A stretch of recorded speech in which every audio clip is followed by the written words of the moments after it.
नमस्कार, मैं प्रवेश गौतम। स्वागत है आपका छुपा खेल विद प्रवेश में।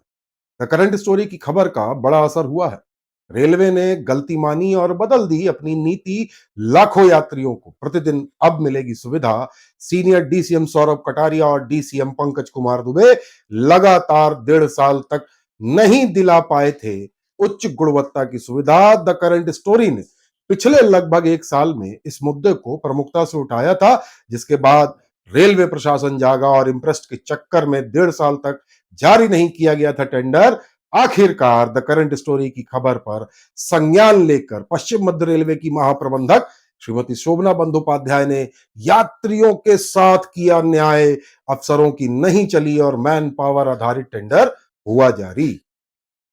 दीपावली के बाद काम शुरू होने की उम्मीद है। भोपाल रेल मंडल में इटारसी स्टेशन, जहां 7 प्लेटफॉर्म है, 250 से ज्यादा ट्रेनें प्रतिदिन आती हैं और लाखों यात्री प्रतिदिन यहां आते हैं।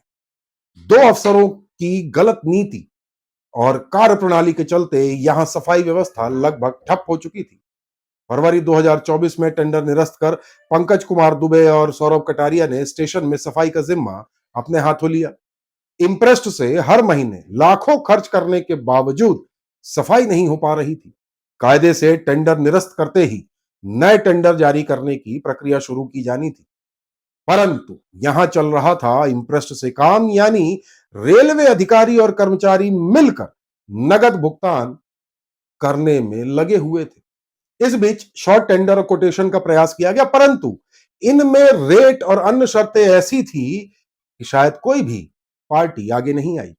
लगभग 1 साल से ज्यादा समय तक इटारसी स्टेशन की सफाई के लिए नया पूर्ण रूपेण टेंडर जारी ही नहीं किया गया। द करंट स्टोरी ने इस मामले को प्रमुखता से उठाया, खबरें प्रकाशित की, परंतु भोपाल रेल मंडल के सीनियर डीसीएम सौरभ कटारिया और डीसीएम पंकज कुमार दुबे तो लगता है ऐसे बैठे थे मानो इंप्रेस्ट के अलावा काम ही नहीं करना है। पता नहीं इंप्रेस से इनको इतना क्या प्रेम था, कुछ फायदे थे क्या? हमारे लगातार प्रयास के कारण पश्चिम मध्य रेलवे की महाप्रबंधक श्रीमती शोभना बंदोपाध्याय जी ने इस पर संज्ञान लिया और फिर हुआ वो जिसका लाभ अब लाखों आम यात्रियों को प्रतिदिन मिलेगा। 3 साल के लिए रेलवे ने मैन पावर आधारित टेंडर जारी करके 8 अक्टूबर 2025 को नया अनुबंध किया है। इसके अनुसार अब इटारसी स्टेशन में लगभग 170 सफाई कर्मी प्रतिदिन सफाई करेंगे और मशीनों से भी सफाई होगी, मैकेनाइज्ड क्लीनिंग। गौरतलब है कि सीनियर डीसीएम सौरभ कटारिया और डीसीएम पंकज कुमार दुबे द्वारा इंप्रेस्ट से जो काम करवाया जा रहा था उस वक्त करीब 50 और बाद में लगभग 65 सफाई कर्मियों से काम करवाया जा रहा था सफाई का, जहां जरूरत थी 170, यानी आवश्यकता अनुसार कम सफाई कर्मी लगे थे। मैं धन्यवाद देना चाहता हूं महाप्रबंधक शोभना बंदोपाध्याय जी को, जिनके मार्गदर्शन में इटारसी जैसे महत्वपूर्ण स्टेशन में अब मैकेनाइज्ड तरीके से स्टेशन की सफाई होगी और 3 पारियों में लगभग 170 सफाई कर्मी काम करेंगे, यानी एक शिफ्ट यानी पारी में लगभग 60 सफाई कर्मी संपूर्ण रेलवे स्टेशन की सफाई में आपको उपस्थित मिलेंगे। इसी बीच अन्य स्टेशन पर भी सीनियर डीसीएम सौरभ कटारिया और डीसीएम पंकज कुमार दुबे द्वारा सफाई का काम या तो इंप्रेस्ट या फिर कोटेशन से करवाया जा रहा है। हमने इसको भी प्रमुखता से मुद्दा बनाया था। आखिरकार इटारसी के बाद अब नर्मदापुरम में भी नया टेंडर जारी हो गया। हालांकि यह आउटकम बेसिस पर मुझे लगता है कि व्यवस्थाएं सुधरेंगी। हमारी मंशा रहती है कि सिस्टम में बैठे नाकाबिल या लापरवाह अफसरों की कमियों को सामने लाएं, जिससे आम यात्रियों की सुविधाओं में कमी और जनता के पैसों की बर्बादी दोनों ना हो। हमारी इस मुहिम में हमें मिला है एक सुकून।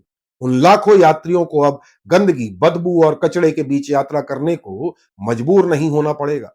शायद उन यात्रियों को जानकारी भी नहीं होगी कि द करंट स्टोरी ने किस प्रमुखता और गंभीरता के साथ सफाई जैसा मुद्दा उठाया था, परंतु साफ और स्वच्छ स्टेशन में जब वो खुशी खुशी यात्रा करेंगे तो उनके चेहरे को का जो सुकून होगा, मुस्कुराहट होगी, वही हमारी उपलब्धि होगी।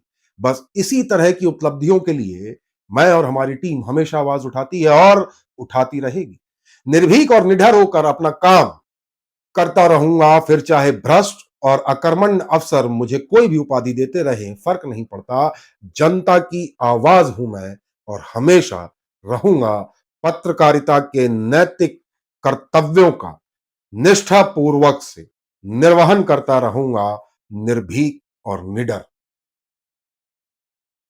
मैं एक बार पुनः महाप्रबंधक महोदया श्रीमती शोभना बंदोपाध्याय जी को आउटकम मैन पावर बेसिस में इटारसी टेंडर के लिए अप्रूवल देने और उसको समय से जारी करने के लिए मार्गदर्शन और निर्देश देने के लिए उन्हें धन्यवाद देता हूं और वर्तमान पीसीसीएम मनीष तिवारी जी से अनुरोध करता हूं कि सीनियर डीसीएम सौरभ कटारिया और पंकज कुमार दुबे जो डीसीएम है, इनकी कार्य प्रणाली की एक बार रिव्यू जरूर करें, पर गंभीरता से और ईमानदारी से। मेरा ऐसा मानना है, एक लोक सेवक होने के नाते अपने निजी हित को दरकिनार करते हुए आम जनता की सुविधाओं और भारत सरकार, रेलवे बोर्ड, इनके प्रति अपनी कर्तव्य निष्ठा दिखानी चाहिए। तो मैं आग्रह करता हूं मनीष तिवारी जी से भी कि एक बार पुनर्विचार अवश्य करें और रिव्यू जरूर कराएं। हमारा प्रयास कैसा लगा जरूर बताइएगा और चैनल को लाइक शेयर सब्सक्राइब करना बिल्कुल ना भूलें। और जब भी टारसी स्टेशन से आप दिवाली के बाद निकले, यदि साफ सुथरा दिखे तो द करंट स्टोरी को टैग करते हुए 2 लाइन जरूर लिखिएगा। बहुत बहुत धन्यवाद।